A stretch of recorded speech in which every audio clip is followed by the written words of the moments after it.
আজকে রান্না করেছি পাবদা মাছের ঘরোয়া ঝোল। খুবই সহজ পদ্ধতিতে। প্রথমে মাছগুলো ভালো করে ধুয়ে নিয়েছি, তারপর পেঁয়াজ আর কাঁচামরিচ একসাথে বেটে নিয়েছি। এরপর আমি একটা কড়াই বসিয়ে তাতে তেল দিয়ে গরম করে নিলাম। তেল গরম হয়ে এলে দিয়ে দিলাম আমার বাটানো পেঁয়াজ ও মরিচ। তারপর আমি ভালোভাবে নেড়েচেড়ে নিচ্ছি।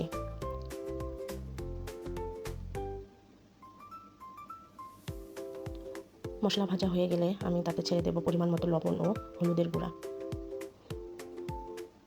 এরপর আমি ভালোভাবে নেড়েচেড়ে দেব। মশলাটা হালকা একটু ভাজা হয়ে গেলে তাতে ছেড়ে দেবো আমার ধুয়ে রাখা মাছগুলোকে।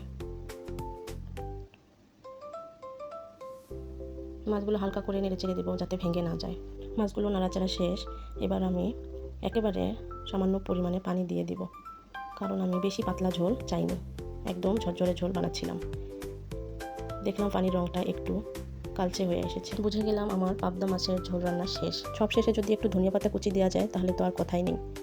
এরপর গরম গরম ভাতের সাথে পরিবেশন করার পালা। আজকের রেসিপিটি যদি আপনাদের ভালো লেগে থাকে তাহলে প্লিজ লাইক, কমেন্ট, শেয়ার এবং সাবস্ক্রাইব করতে ভুলবেন না।